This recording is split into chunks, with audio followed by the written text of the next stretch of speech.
All right, everyone. Welcome to the business news for the week. This is September 19th, 2020. I'm Andrew, and I will be taking you right into the business news. So first up, we have Gilead, the biopharmaceutical company. They decided to buy out another company for $21 billion, and that other company was Biotech Immunomedics, Inc. So the other company that they wanted here, they wanted them so bad because they have a special breast cancer drug that's in play. Gilead actually paid $80 a share, which is 108% premium to the 42.25 share price that it was previously at. So they really want to go into this new market and get access to this drug for the cancer treatment. Another thing with the big mergers and acquisitions and everything, we have the story with Tik-Tok that's going on. So Tik-Tok has to divest all its U.S. operations because of an executive order forcing it to. So there was a lot of companies that were in the bidding war for TikTok. And we thought Microsoft was going to get it. Microsoft being big on LinkedIn, and they really want a social media presence, right? So we thought they were going to win. Turns out Oracle just won the bidding for TikTok.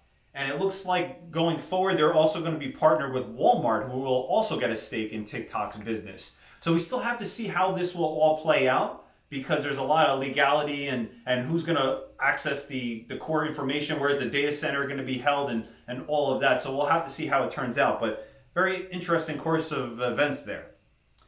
Man, more and more mergers this week. So Verizon announced they are buying Tracfone for $7 billion. So Verizon was always known as like the high tier, the high end kind of data subscription service for cell phones. And the problem is that now they want to get into that lower market because there's competitors that are nipping at their heels.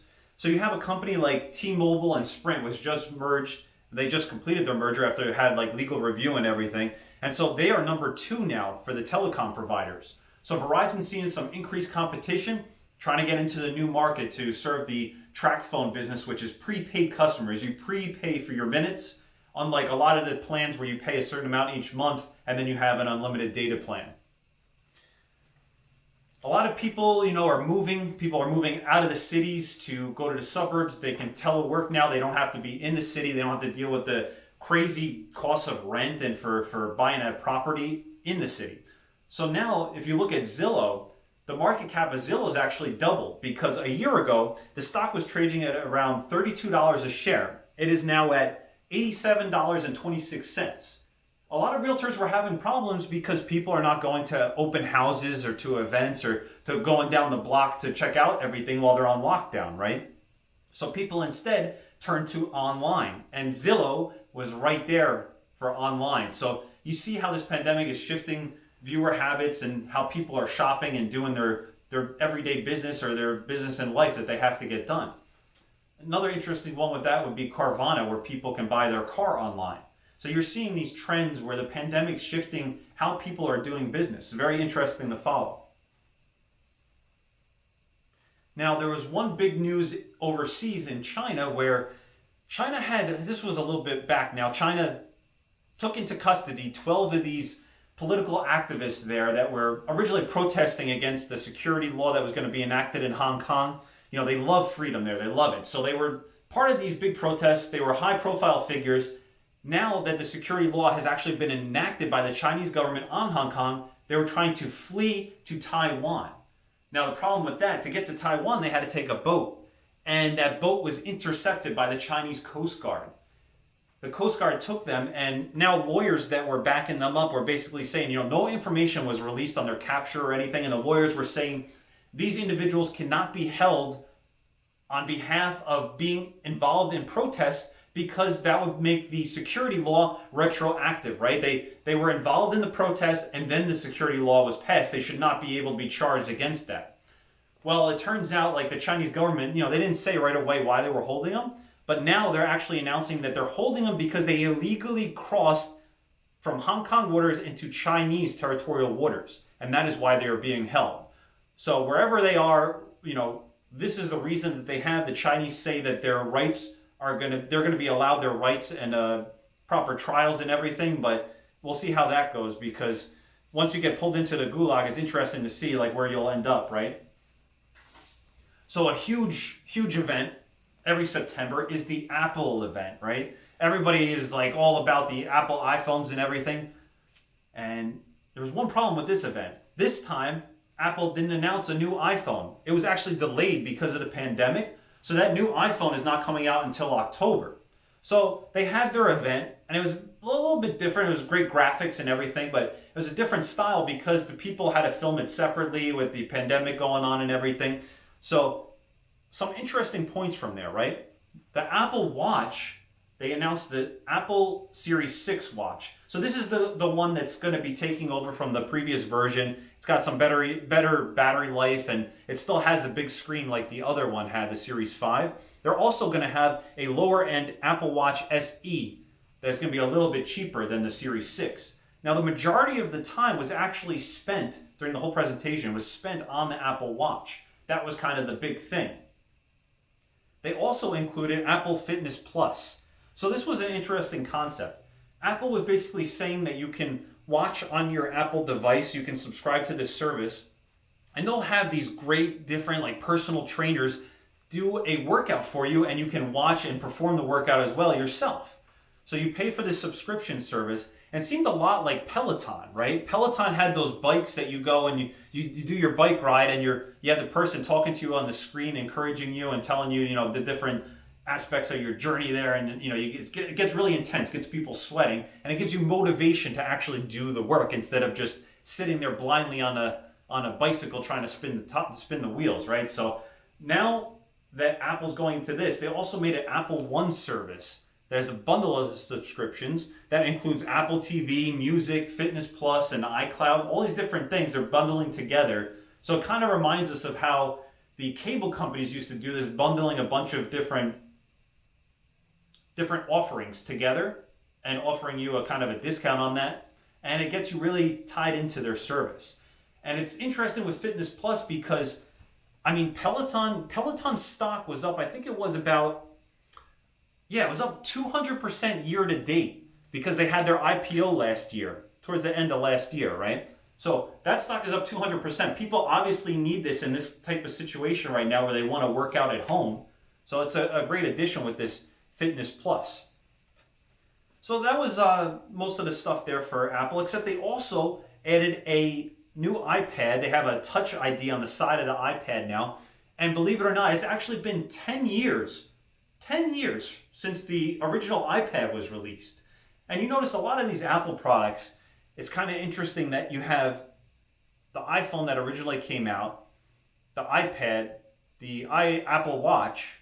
These are all just different size screens of the iPhone, basically, right? They have different software, but in the overall concept, it's just a different form of the screen.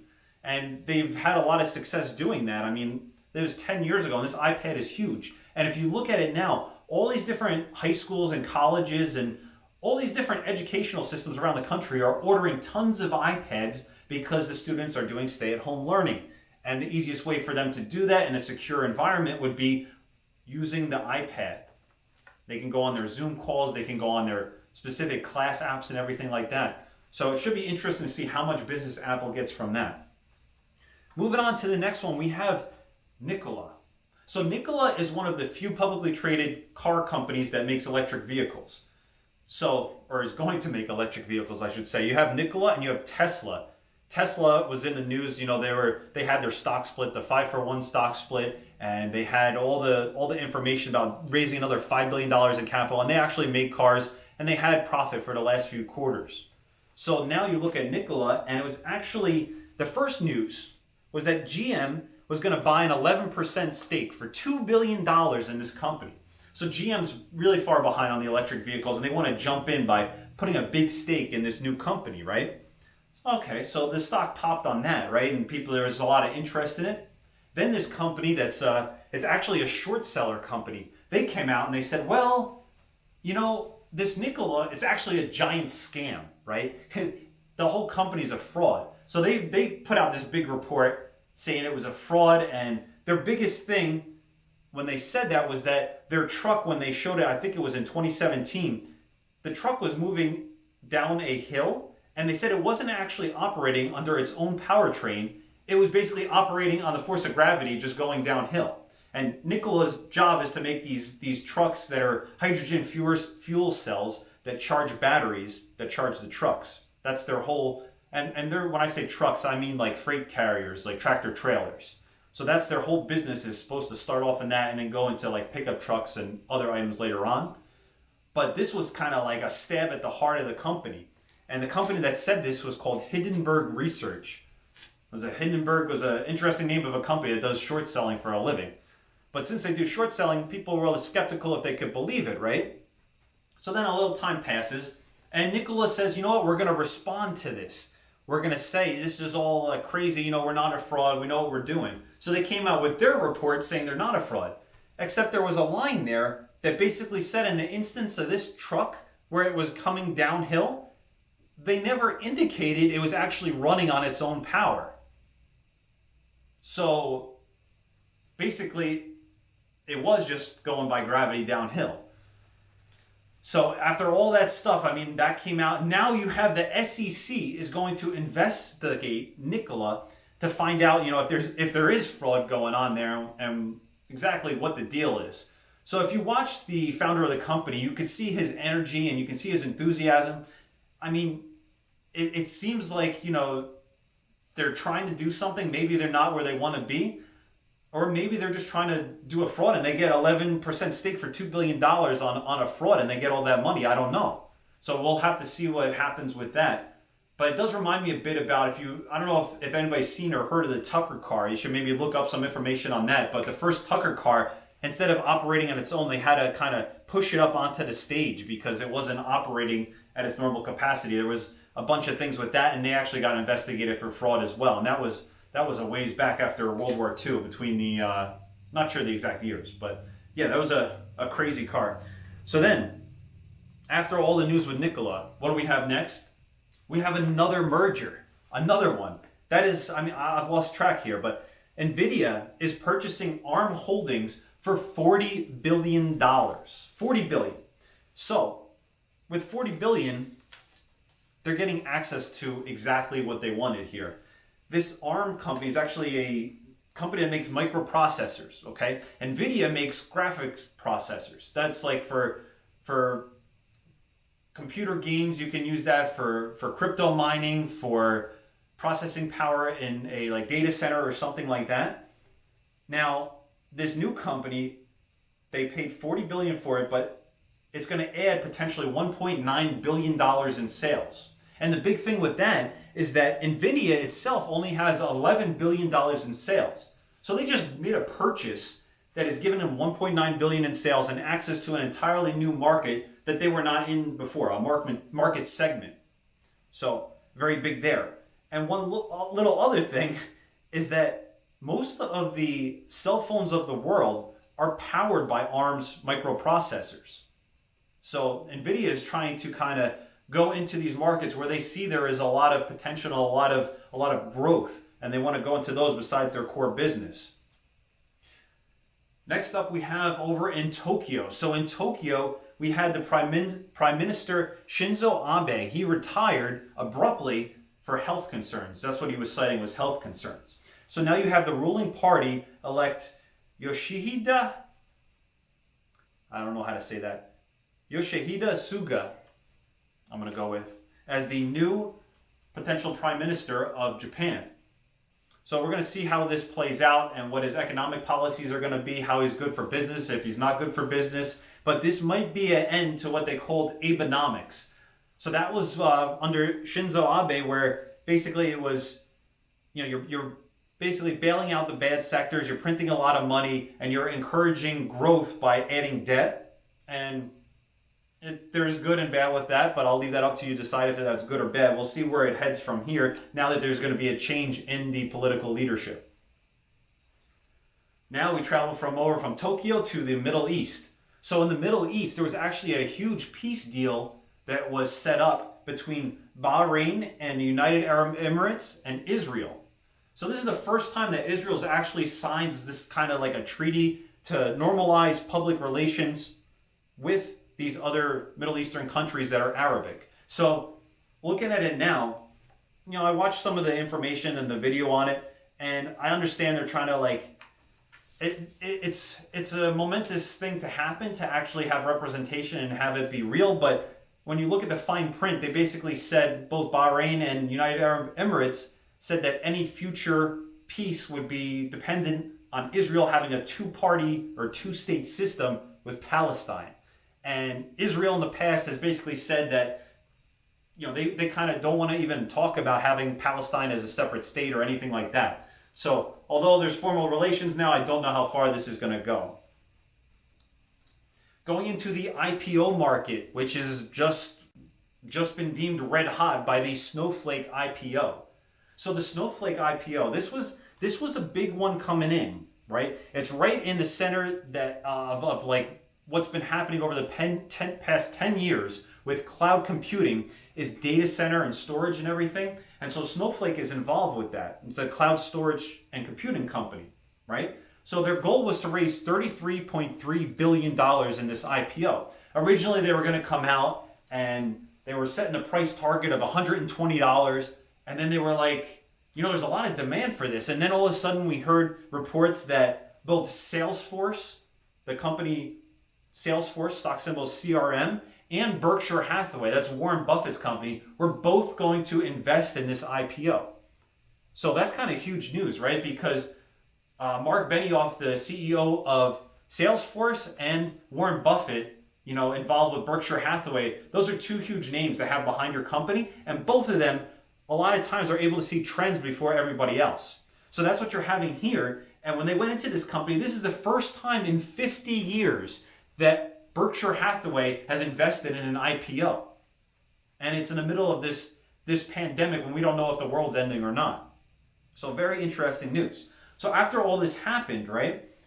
Well, they decided to up the price on the share. So originally it was $120. Now it's going to be $245 a share that the IPO came out at. So the shares start trading and it even goes up more from there. So although originally they were looking to raise, it was like $33.3 billion in capital, because of like the increase in the stock price at the IPO. And then on top of that, it went up a little before the close. Now the market cap hits $70.4 billion on this company. This is huge.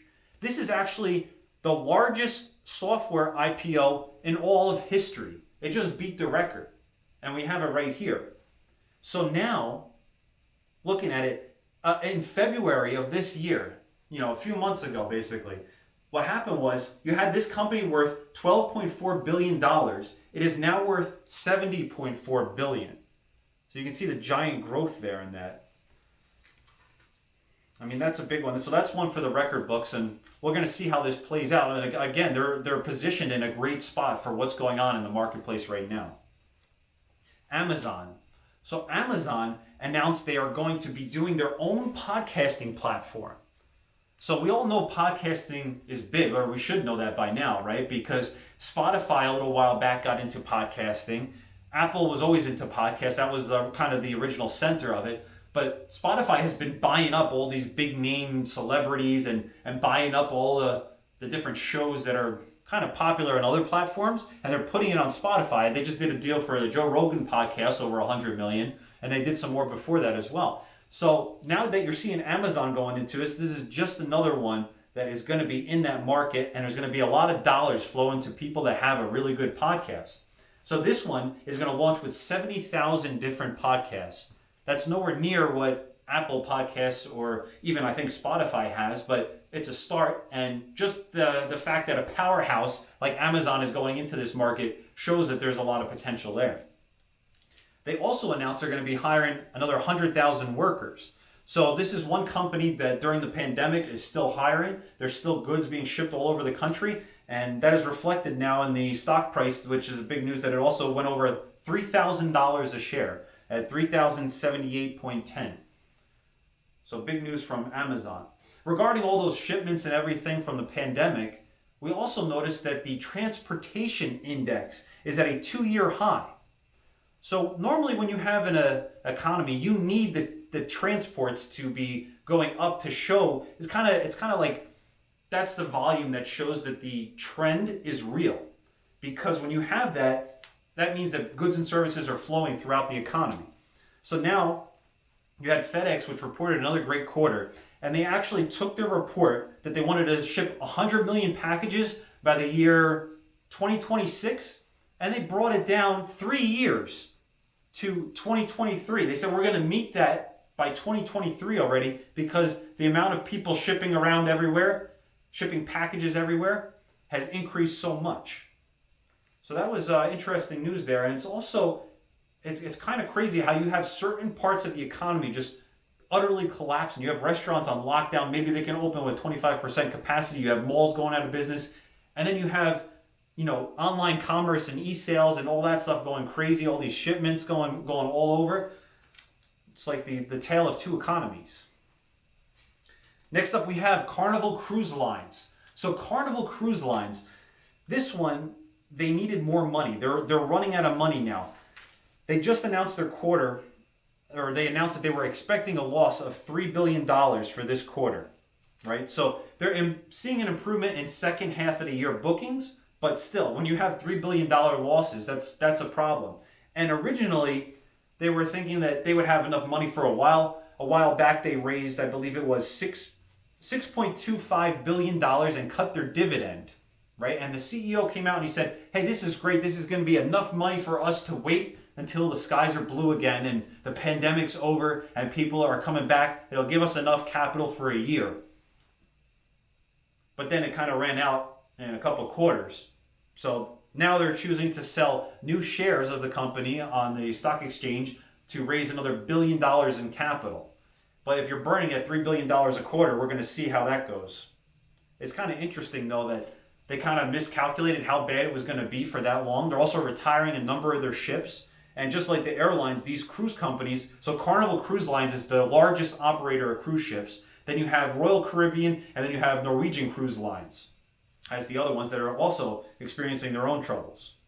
So when they're going into the capital markets, previously they had done debt to raise a lot of the capital, that original $6 billion, right? Then they had their loss of Q2 of $4.4 billion in Q2, and now they're expected the $3 billion loss. So they're over $7 billion in losses in 2 quarters there. Then the debt that they issued to raise capital before was yielding between 5.75 and 11.5%. That's huge in this market right now. When Treasury bonds, you try and get bonds or savings accounts and it has 1% yield. This is yielding up to 11.75%. So 11.5%. So now that they're doing the issuance of shares, it's a lot easier for them to raise capital. And the share price is it went down to like 7 and now it's back up to 16, 17 range. So now that they have that increase in share price, they felt a little bit more comfortable to do the capital raise through stock offering, which sounds a lot better than trying to give an 11, 12% yield on bonds. All right, let's move on to the next items here. So we have a company that's been around forever. We have Kraft. Well, Kraft is cutting the cheese. They are actually selling their U.S. natural cheese and other cheese brands that operate in the United States and North America to a French group called Groupe Lactalis for $3.2 billion. So you see some companies, they're doing the mergers and acquisitions. Some are selling off different assets of different areas of their business. Now, the Federal Reserve came out and said that they're actually going to leave interest rates at 0% for the next few years until potentially 2023. So that's a long time to have 0% interest rates. We're still seeing how the marketplace is going to react to that. It's people are expecting more and more hope than that, saying that we would get better. I mean, they have GDP projections for next year of 4%. And yet they don't expect any inflation until 2023. So one of those numbers is probably going to be wrong. We'll see which one it is. Looking at the jobless numbers, the unemployment claims, we had 860,000 workers filed for unemployment benefits this week. So that is another huge number. It was estimated about 850,000, so it's a little bit more than that, not significantly so. But now we have 12.6 million people that are unemployed in the United States. That's a lot right there. I mean, the unemployment rate was around 8.4%. And now you have these, we're still getting every week 860,000 people. I mean, back in 2008, when we were losing jobs, it would be 400,000, 500,000 a week. Now we lose 860,000 jobs, and it just, it's almost normal at this point. And although you're seeing all these job losses on one side, on another side, you're seeing a lot of jobs created, like 1 million jobs created in different sectors of the economy. So we're seeing how that kind of like tries to cancel out each other. But if this continues, the unemployment is going to get worse. I mean, if we're still between 500 and 1 million people every week losing jobs. So we have to see, we're looking for a downtrend. It started trending down and now it's gone back up a little bit. So we'll have to see how that ends up. One of the companies that was hurt from, actually not the pandemic, before the pandemic, they were hurt from their planes crashing. So Boeing had this whole issue with their 737 MAX and how they had software that was making mistakes and it was causing the planes to crash. Well, there was a big investigation that was done by the political party in the United States, and now they're saying that this news is coming out, saying this report, saying Boeing had all these errors. It was basically like a lack of transparency, a cover-up. They had bad design errors that they just didn't want to address, and they released it anyway. So Boeing stock is down to $167 a share when it was at $350 a year or 2 years, a couple of years ago or whatever. And you look at it and they're getting a double whammy of this whole issue with their software and how they tried to cover this thing up and had people's lives lost and planes crash. And then on top of that, you have people canceling orders. Airlines are almost bankrupt all over the world, so they're not buying new jets. So we have a lot of punches in the face to Boeing there. Speaking of how long this pandemic will go on here, we have Deutsche Bank announced that they're actually letting their workers telework until July 2021. So that should be helpful for them. And it also shows that it's a big company that's actually pushing this out pretty far. A lot of people said by the end of the year, people are going to go back into the office. But I mean, until we get a vaccine or we start getting herd immunity, it doesn't seem like there's going to really be any big changes. Now, the World Trade Organization came out and said that the U.S. sanctions that were placed on China were actually illegal. They were against the WTO rules. Well, okay, so now what happens with that? Well, they don't have a lot of kind of ability to actually do any changes because of that, but they can make that announcement that that is the case. And technically, America could say, okay, we take back the sanctions, we get rid of them now. But is that going to happen? Probably not. And the other reality of this is at the same time, 5 Chinese citizens were just accused of hacking more than 100 companies for Chinese intelligence. So once again, we see how it's interesting where the World Trade Organization can say that the tariffs, they break the kind of trade rules that they have imposed, and yet this basically corporate espionage or full-on like Chinese mass state-sponsored espionage is not, that's not considered a bad thing. Then theft of intellectual property, that's not really important. But you did this very visible thing, which is you raised the tariff on goods just from China, so that's very bad. We have to do something about it and say it's illegal. So I just find that very interesting. Not that tariffs are good, because the end person that pays the cost of the tariff is going to be the end consumer. That's the one that ends up paying the cost of it and the price of higher goods.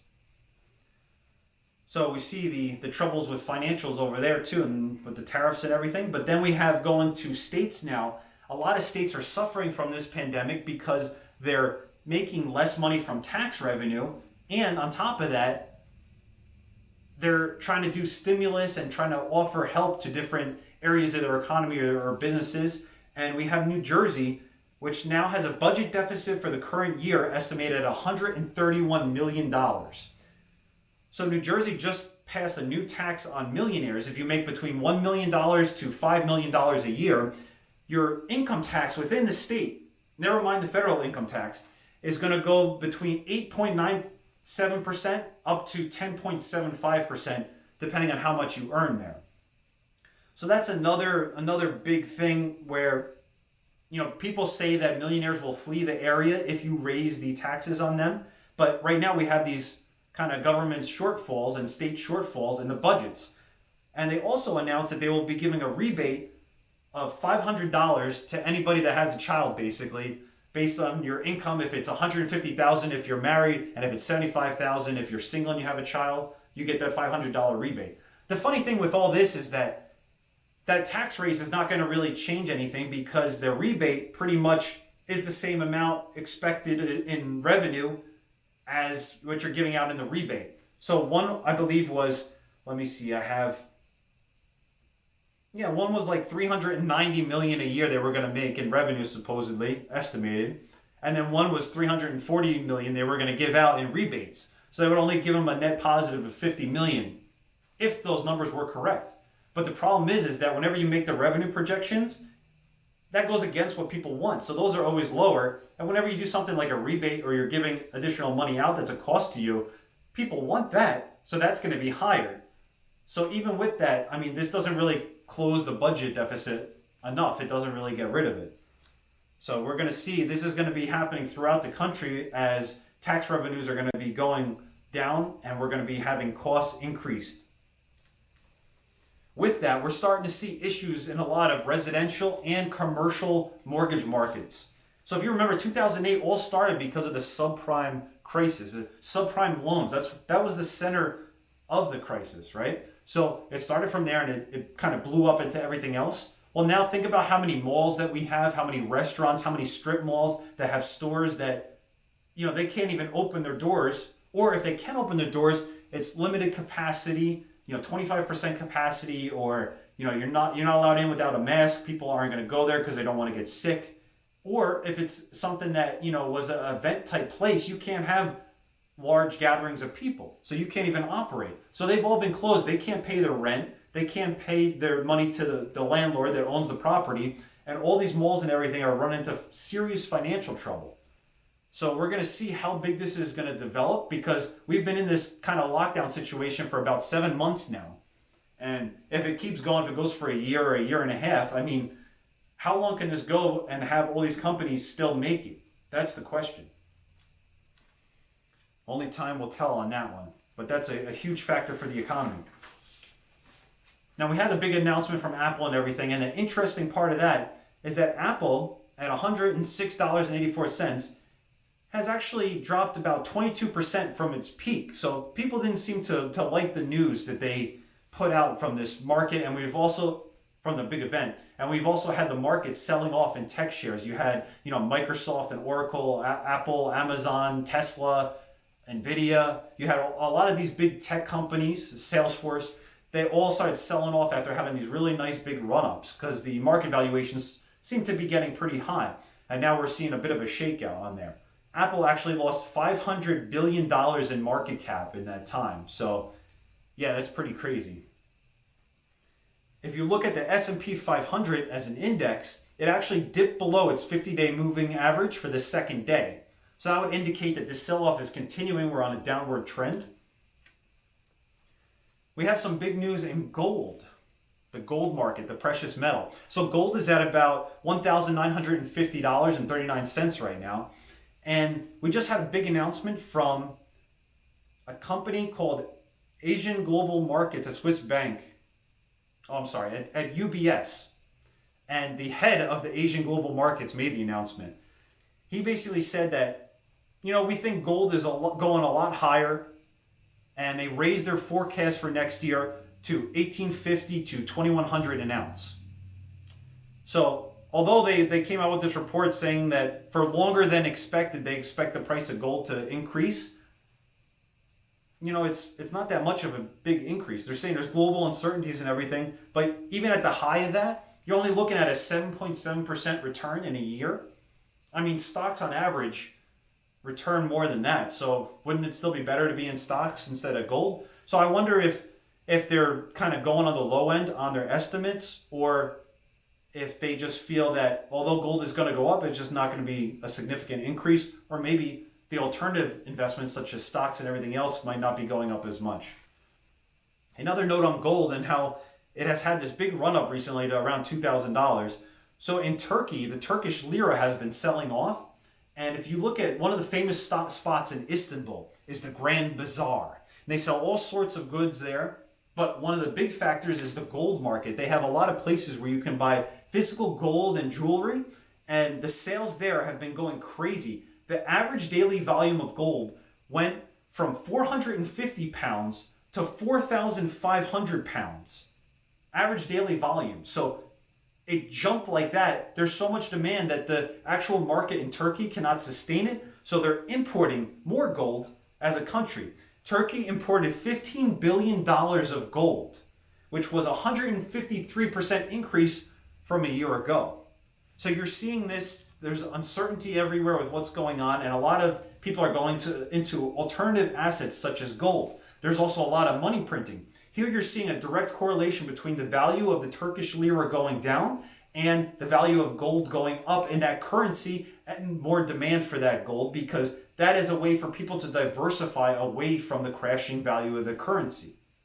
Very interesting there, and it's also happening around other places in the world. I mean, look at the price in gold. It's at a 9-year high that gold has reached. So it's still up there, and we're going to see if it's got a breakout point. It's kind of leveled off a bit.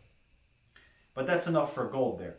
So Microsoft and Sony also had their big announcements with their video game consoles. So Microsoft they came out first. They jumped out first, and they put the pricing out there. They'll have the Xbox One, the Xbox Series X. You got to be careful with all these crazy names they have. And then you have the digital version. So you have two separate consoles. One's going to be $500, which is what the original price of the Xbox One was back in the day.